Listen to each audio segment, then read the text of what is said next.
This week on the Nittany Dispatch, we discuss Penn State's upcoming matchup with UCLA and what's to come the rest of this season for the Nittany Lions. This week on the Nittany Dispatch.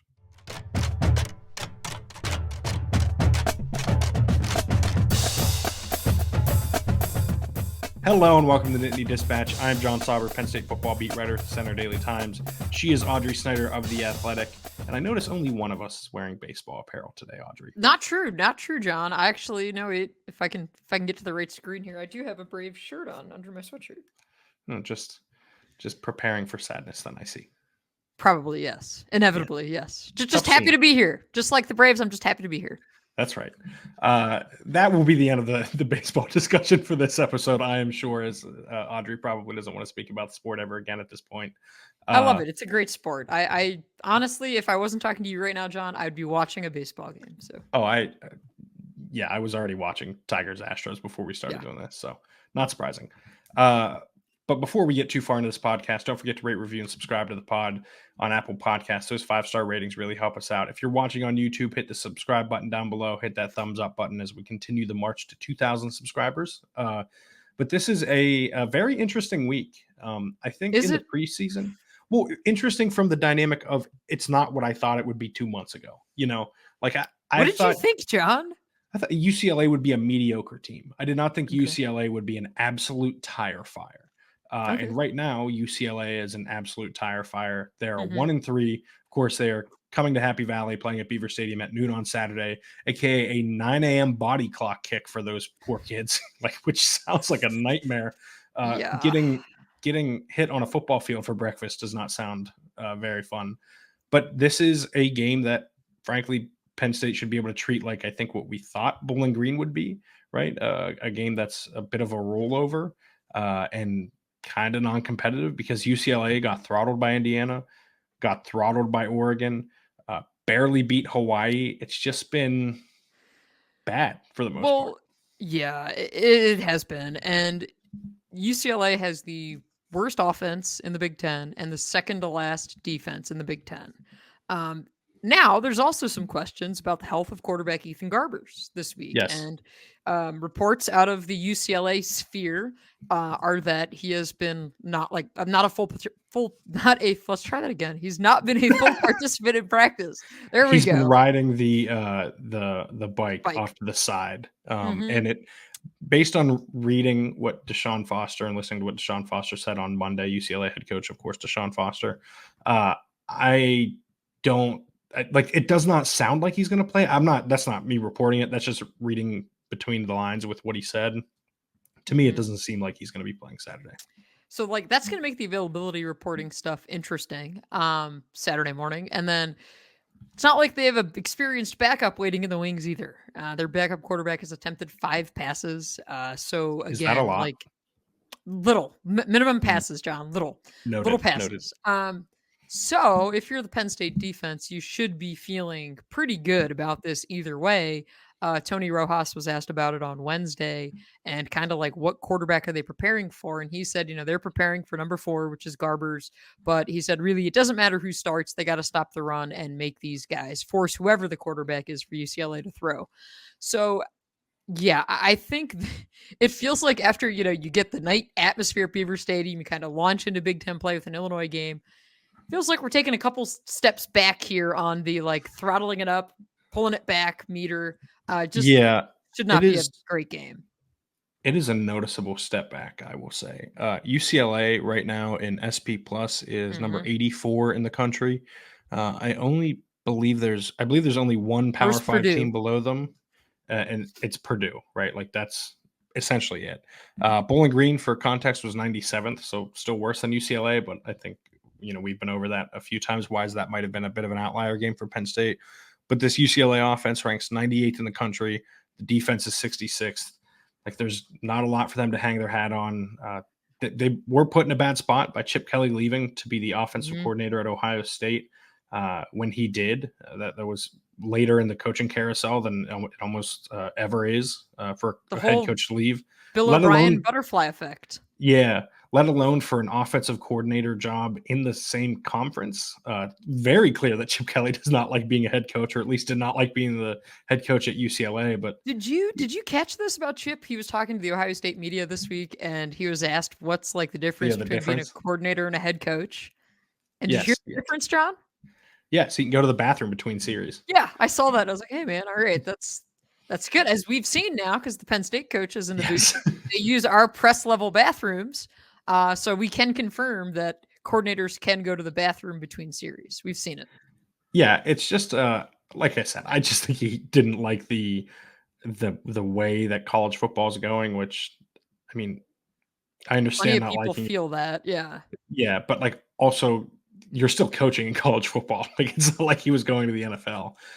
It's just a essentially dishing out some of the CEO type responsibilities that you have as a college football coach, and now he's more or less coaching football.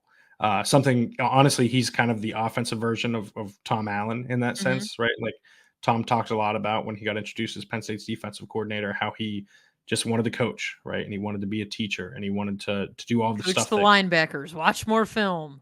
yeah, all the stuff that he got into coaching for. He wants to do that kind of stuff, and now he can as a defensive coordinator. Feels like Chip was the same way with going from UCLA to Ohio State. But once he did that, like this UCLA program was kind of immediately in disarray. And like I said, there's enough talent there that I thought they would be mediocre, but instead it's just been messy. And I honestly don't know where their conference wins are coming from this season. Yeah, it is there could be some challengers for the bottom of the Big Ten, which I guess is kind of the storyline as much as like most people have been pleasantly surprised. I think I'd say everyone, but I'm sure like Indiana fans were really hoping for this revival that they've gotten. As excited as people are about Indiana, you look at Purdue, you look at UCLA, and you're like, okay, like this is a mess. But it's their first trip to Beaver Stadium as members of the Big Ten. John, do any UCLA fans make the trip, do you think? I mean, I might if I were a UCLA fan, just because of the novelty of it, right? Like you're not I going for the wonder. game, you're going to make Yeah, the trip. Um, I, I mean, I have no there idea. will be some UCLA fans here. I just like highly doubt that it's many. Listen, it's a long flight. We're about to make it next week. It is not the easiest travel to do. But like even looking at their schedule, like one, I mean, they're traveling to Penn State. They're going to Rutgers. They at least get the little bit easier with going to Nebraska, although that's a long flight too. And then they go to Washington, which is a little easier, but like pretty far up north even for a West Coast school. So like they're really going to be traveling a ton this Road year. Warriors. Yeah, nothing's going to be easy. They already went to LSU and they already went to Hawaii. So like there's plenty of travel on their schedule this year. It just this is like really last week when being the beginning of the gauntlet for them in Big Ten play. Oregon, Penn State, then they play Minnesota at home. That's not going to be easy. They go to Rutgers, to Nebraska, probably chalk those up as losses. Play Iowa at home. Maybe you hope you catch them because the travel's hard. Washington, USC, and they end with Fresno State. This is like a potentially 2-10, 1-11 team. And I think Penn State, to get to this side of the equation, I think Penn State has to treat it like that this weekend, right? Like a lot of what I wrote about pre-Bowling Green, and I know I'm going to keep bringing that up, and a lot of people are going to cringe every time I do. But what I said pre-Bowling Green was that Penn State should get up early, get the starters out, right? Like get into next week healthy. That's even more important now because next week is a huge matchup in USC with the Trojans, and like getting out healthy, I think, is the first priority of this game. Sounds to me like John is overlooking this week's opponent and not focused on going 1-0 this week. He's going to get That's caught because looking. I'm not preparing for the game, so I don't have to do that. Yeah, to be clear, we are looking ahead this week. I am working ahead on USC week stuff. I'm sure John is doing the same. I mean, that's kind of how this works. And I am curious about the Penn State like logistical piece of this, knowing that they're leaving next Thursday to get to USC, right? So players' off day is Monday. They always practice Sunday, make corrections. Players are off Monday. You're here Tuesday, Wednesday. Then at some point, I'm not sure what time Thursday, but at some point Thursday, they're driving to Harrisburg to fly out to LA. So next week, like, I know people are tired of hearing about the logistics and they're like, so what? NFL teams make the flight all the time.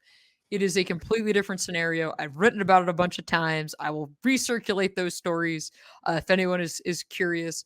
But it is significant, and UCLA gets the noon kick here, which is just egregious. Yeah. Like I just thinking, again, we're always with fans on start times of like we don't know until they get announced for the most part. And waiting on this one, I was like, oh, it's going to be a 3:30 kick because that would just be mean to make these guys fly all the way across the country, kick at 9 a.m. Listen, their time. I know I had an inkling, but I had been hinting at for a little bit that I thought this would be the big noon game on Saturday. It sounded like that was the direction it was trending.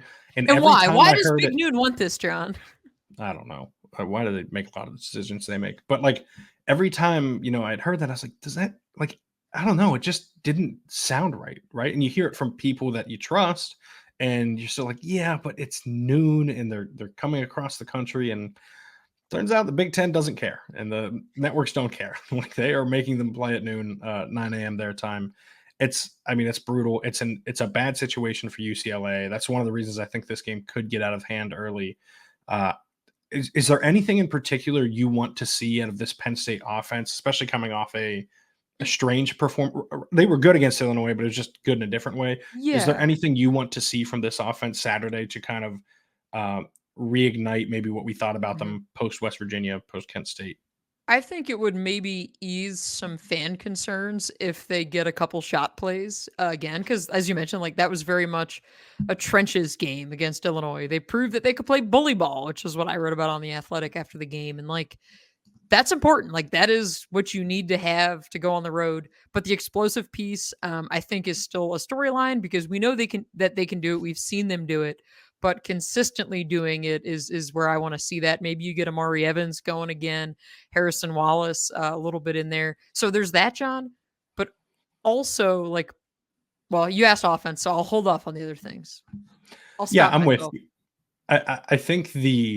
I think the biggest thing is getting Drew Allar into a rhythm, right? And I Mhm. think getting him in a spot where you feel comfortable for the USC game, which for as good as Penn State's defense is, they might have to keep pace with an elite USC offense, and a USC defense that's improved, but I think is showing some cracks in recent weeks Mhm. that maybe it's not a top 25 unit, it's closer to top 40-ish unit in the country. Still a massive jump forward for the Trojans, but not the level that maybe we initially anticipated based on how they played in the first couple of games. Drew Allar has to be able to throw the ball if USC gets up early, right? You need to be able to go to him and rely on him as a difference maker, not just someone who is managing the game. He has to be someone who can go out there and make the throws that you want to see. Honestly, his first throw against Illinois, that crossing route to Trey Wallace, I thought Mhm. was a dime, right? And he threw it with the perfect amount of velocity between two defenders, hit Wallace in stride. It was an anticipatory route where Wallace hadn't yet cleared the defender, and Aller threw it to the opening, and Wallace got there. That's the kind of stuff that I think Penn State should be trying to put out there on Saturday to get him going, get him feeling good before they head to Los Angeles. Yeah, because I believe in momentum. I've said that on here before, and like you want to be propelling forward into this huge game.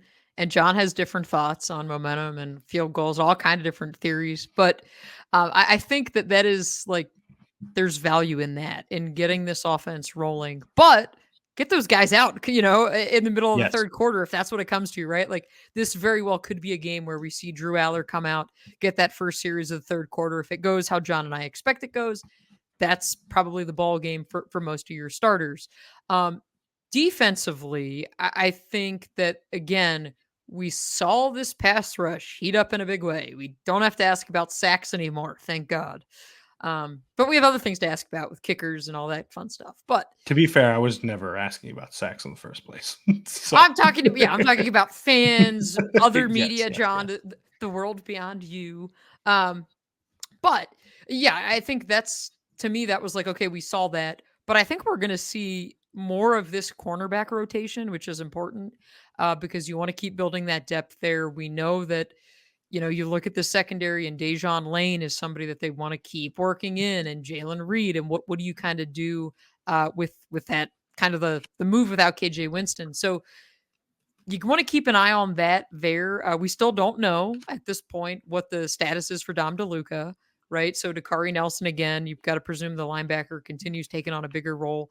But yeah, I don't think we're going to see the starters play a ton, which probably is like the kiss of death for fans when they hear us say this. That's probably when they're like, oh, no, this game's going to somehow go off the rails. Let's take a brief break from the podcast to discuss our friends over at Roback. Roback, where right now you can get 20% off your first order with code TND20. That's TND as in the Nittany Dispatch 20. Audrey, Roback has excellent athletic wear, stuff that I've worn for a long time, stuff that I'm wearing right now. If you're watching on YouTube, you can see the logo here on my shoulder. Just fantastic performance hoodies, performance joggers, performance polos, you name it, they've got it. Yeah, John, I gotta admit, there's a new half zip hoodie that's on their women's line that I really want. That probably will be my next purchase. Also have the full zip hoodie. Those of you that watch on YouTube know that pretty much most of the shows we record, I'm wearing a hoodie of some sorts, and usually it is from Roback. But yeah, I can attest to the women's gear. John can attest to the men's. Also, like great gifts if you're unsure what to get people. Their hats are awesome too. John and I think, yeah, we both have Roback hats as well. Yep. Yeah, I make sure I wear them out on the golf course. Although today, of course, got to rock the Philly Fanatic hat as it is baseball playoff time. But that's code TND20 to get 20% off your first order at Roback. Now, back to the show. Two things real quick on momentum. I don't believe in momentum. I do believe in confidence. Like, I think having confidence can help in sports, especially. Well, I mean, in all aspects of life, but I think confidence can help you, especially in sports and in football. And if you're kind of rattled or shaken, like not having confidence can be extremely detrimental. Mm-hmm. So I guess if that's what we're talking about with momentum, I do believe in that. But I just think it's more of a psychological thing than, hey, it was good this week, so now it'll be good next week. Like, I don't necessarily buy into that. But Okay. yeah, I think Penn State will probably rotate in enough on defense early that it doesn't have to be as quick of a hook for the starters in like the third quarter, right? Like, I think, we will see, like you mentioned Dejon Lane early. I wouldn't be surprised if we see like Anthony Specca and Timmy Robinson earlier, even when the game is still kind of in the balance, just because I'm sure Penn State knows how the game is probably going to go, and you want to get those guys reps, and they're good enough to play against a team like UCLA anyways. And so you want to get them out there, getting guys like Zion Tracy more reps at corner, pretty much across the board on defense. I think we're just going to see more rotation. And then once it gets out of hand, those guys will just be like playing first team reps the rest of the way, right? Like, I think they're going to get those guys as much time early and then have them take over late completely. Whereas on offense, my expectation outside of wide receiver, where I think they'll rotate a lot, I think they'll just play the starters, let them get up, and then get them out of the game. Defense, I think they can be a little bit more flexible with it. Yeah, no, I think that's a good point because that's how you want to build depth, right? Like, and that again, you talk about confidence or momentum, however you want to phrase this. Getting some of these players involved early, these younger guys that you trust, but that they need these bigger roles. Like, this is, I think, the perfect game for that. Now, we've seen so many different things from this Penn State offense this year. They've shown a lot. They've already showed that other teams are going to have to think about what Andy Kotelnicki is going to do, especially as it relates to Tyler Warren, among others. John, is there anything you've seen from the UCLA offense that you say, Penn State defense, maybe be on your toes, or maybe there's a receiver to look out for? No. For those watching on YouTube, you got my answer immediately. Look, this UCLA program is in pretty dire straits, right? And especially like if Garbers can't go, I don't know. It's pretty bleak. I like some of the upside. James Franklin mentioned Rico Flores. I think he's been fine. Like, I don't know that he's been great. TJ Harden's their back has been mostly fine. Like, I just think it's not like an inept offense or anything. They just stall out a lot. They struggle to string together drives. They struggle to score points, obviously. It's just one of those situations where it's an outmatched program. I feel for Deshaun Foster. Like, this is his first head coaching opportunity, and it's through no fault of his own. It's like a mess. And I know people made him the butt end of jokes for what he said at Big Ten meetings and everything. But like, I don't know. I've seen plenty of head coaches win a press conference and then lose a lot of football games. So I'm not overly worried about something like that for his long-term projection as a head coach. I just think they're in a really bad spot this year. I'm sure, they might not admit it publicly or even talk about it with the players or anything, but they probably know what this year is, right? Like, they know exactly how this is going to play out. And, I went and I was watching them, watching their games against LSU and against Indiana. And I was like, I was like kind of waiting for something to happen. I was like, there's no real consistency to it, right? There's no, like Eric Bieniemy is their offensive coordinator, and he's a very creative guy, but you can just kind of tell that he doesn't have the talent necessary to do some of the stuff he wants to. Like they'll try stuff, but they're just not there yet, right? Like they lack the I think they lack on some level the quarterback play, on another level the offensive line play to like really be able to scheme anything up around that. And once you don't have those two things, then it can go downhill pretty quickly. John, do you remember the conversation like a month or two ago when people were like, maybe make the whiteout for UCLA? Welcome to the Big Ten. Like, could you imagine how bad that would have been? Yeah, pretty bad. Well, especially because that's when I was hearing about it being at noon. But yeah, like this would have been, I don't know, the worst game other than Kent State to make the whiteout. So, right? Yeah, I mean, I Notice guess I didn't say Bowling Green. I was gonna say, yeah. It ended up being kind of close. That's with the benefit of hindsight. Yeah, I mean, I think the weird thing in all of like, I'm very curious how USC or how UCLA rebuilds. I'm already thinking. See, I'm already skipping ahead to next week. I'm curious how they rebuild because you're at such an interesting position, right? Southern California loaded with talent. You now can say to recruits, "Hey, we're in the Big Ten. We're in one of the two premier conferences," which kind of, and we've seen this from the Penn State perspective. It opens things up for them to get guys at Penn State from the West Coast, right? Which we haven't. We've seen some of it, but historically we haven't seen a ton of that. So I'm kind of curious how it works.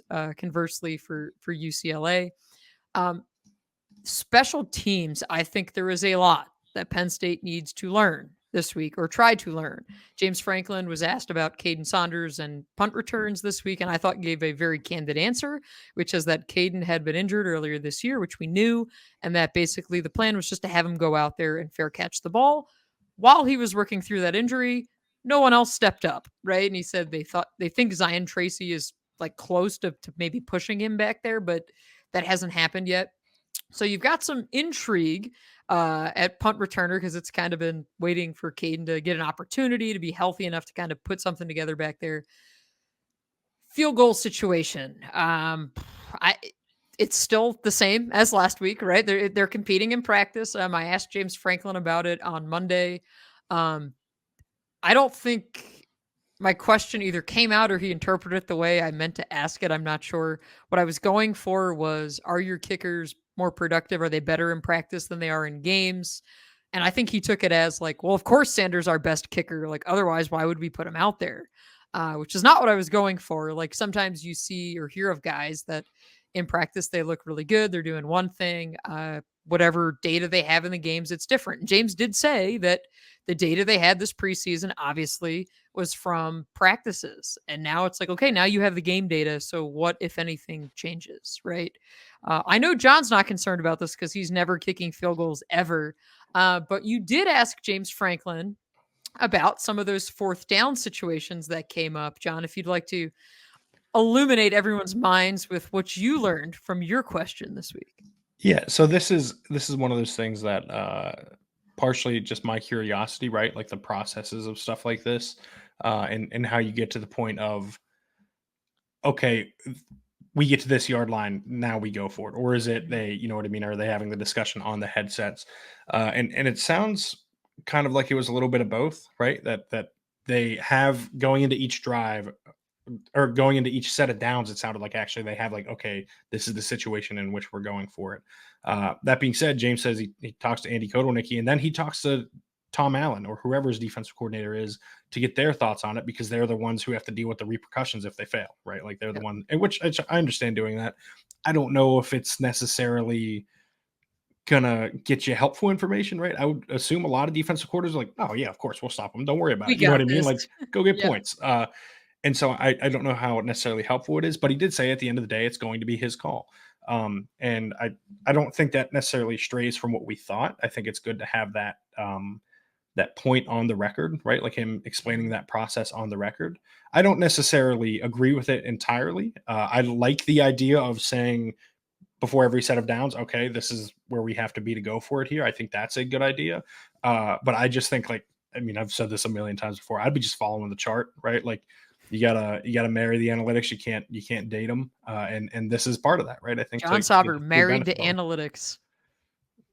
And my wife, but yeah, and yes, married to Yes. analytics. But yeah, like it's a very you're just not getting the full benefit if you're Mhm. not following the numbers sort of all the time. And you are right. Like it would not be as much of a problem for me because I would be going for it much more frequently. That's not to say that I wouldn't be kicking field goals ever. There's obviously a time and place for everything, but I just think this is because the point of the question, well, not the entire point, but part of the point of the question was to say like, hey, are you going to be more aggressive now because you're not kicking the ball well? And he didn't necessarily dive as much into that part of it, but I am curious to see how much their aggressiveness is impacted. And like when they have those midweek meetings to discuss these things leading up to games, like are they deciding like, hey, on the 23-yard line, if it's 4th and 5, we're going for it now rather than we're kicking a field goal because we don't know if we can make it from 40. I would be curious to know just kind of where that line started Mhm. at the beginning of the Yes. year, like where the literal line, like the yard line Yep. started, and how far it's kind of moving up as things get worse and worse with the field goal kicking unit. But John, there's the practice data. Don't forget about the data. That's again, like I think if it was me, right? If I was running this program, we'd be a winless team. We'd be creating all kinds of violations. We'd be dropping the bag all over the place. I'd have them pretty much like Pony Express level stuff would be going on. Yeah. But I would try a different kicker this week, and I say that because James's point, after the game was that he wanted Sanders Sahadak to celebrate and all these things. Um, the performance has not been consistent enough to the point where I think you have to remember that Penn State went out in the offseason and brought in Chase Meyer for a reason, right? You go out and you get a kicker from Tulsa. Why? Because you wanted more competition because you didn't feel satisfied with what you had here. Um, so I'm kind of also curious, which is again why I asked the question very broadly, and maybe I'll ask it a little more specific tonight about Meyer and kind of where does he factor into all of this, right? Because we heard that the data was close coming out of camp. But I would not be surprised if they give somebody else another look this week. We did see Ryan Barker come on for that extra point late, because to me, that's the. Now, I don't think to your point about like what's the line that they feel comfortable with. I don't think they'll tell us that. I wish they No, would, no, no, but no. like, I wish you they know what I would, mean? but I Like, don't I think they wish, will. yeah, like I don't think we'll ever find that out. But I do think like internally, I'm sure there are plenty of questions about that. John, time for predictions. Yes, for a game that will be definitely occurring on Saturday at noon, and that's probably Mhm. as descriptive as I can get. Would you like to go first No, with I went your? first last week. I have my score written down here, though. We'll see if we are close or not. What is the spread? I don't know. Uh, that's actually a good question. As you He make me, says this as if I usually ask bad questions. Well, yeah, a little bit of this, a little bit of that. I believe it's 28 and a half. I can actually pull that up here okay. and check for you as I slowly try and kill time while I wait for my our Well, I CMS can to I load. can go while you do this because I have my Yes. prediction. See, this is I say this, then John takes whatever score I have and then goes, "Oh, I had the same thing." Listen, Um, for what it's worth, my prediction has been saved in a folder since Monday night. So that so is, this so there's no yeah, we don't discuss these. We take these picks very serious. that's I have Penn State winning 40-10. I think UCLA gets on the board late in the game, pretty much a meaningless score late. Are we in the same ballpark, John, or have you lost your maybe I got deleted in this system? no. So I was just looking up the spread and everything Oh, first. gotcha. At the time of when I published, or when I should say wrote this story last night, the spread was Penn State minus 27 and a half. Okay. So about 4 touchdowns, and the over under was 46 and a half. So you have them covering and the over for both of those things. My final score for this game, shockingly close again. I had 38-10, Penn State with the narrow cover and the narrow over. I'm with you. I think if UCLA scores, they're going to score late, or they'll hit on a big play to one of the athletes they have on the outside. I just like they're really outmanned here. This is not a good team, and one I think that's probably going to struggle the rest of the way, including Saturday. That being said, the player I think we'll be talking about on Sunday is Deni Dennis Sutton. I think he's going to have another game like he had against Illinois, be really disruptive. I said I think he doubles his sack total for the year, goes from 2 to 4, gets a strip sack in there, and has a big game for Penn State. And we start to see, I mean, we've seen the how well they've been playing, or how well Denai's been playing, at least as a pass rusher. I've talked about my issues in the past with, like, I thought Abdul Carter was not as good against the run as they needed him to be. I think Denai's been great pretty much all season, and I think that's going to continue on Saturday, and you start to see some of the numbers kind of pile up as a result of that. I'm also going to stick with the defense on the player we'll be talking about Sunday, but I think it's Tony Rojas. I think we get a few of those big kind of decleating type hits from him. I think we could see some of those this week. But again, like you talk about a player stepping into a role, I think you look at him, you look at what Kobe King's done, not only as the middle linebacker, but also as a leader. Like we've heard a lot of that the last couple of weeks that, when Penn State goes down early against Illinois last week, it was Kobe King on the sideline telling guys, hey, we've been in this position before against Bowling Green. Like, we're not panicked, taking on that leadership role. But I think, we'll be talking about Tony Rojas. And then you and I will be talking about our travel to USC. Yes. If there are any LA restaurant recommendations or things you think John and I should do when we're out there, let us know. Because I've been to LA a few times. It's fun. It's a good time.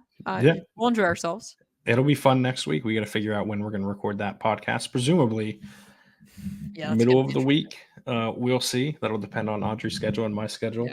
Because like Penn State, I am leaving on Thursday to go. I am leaving on Wednesday. Yeah, right. So the time of recording. Yeah, John says midweek. Yeah, he's going to be recording while I'm like sitting in Dulles or something. Pretty much, yeah. But I think that's a good place to leave it for this episode.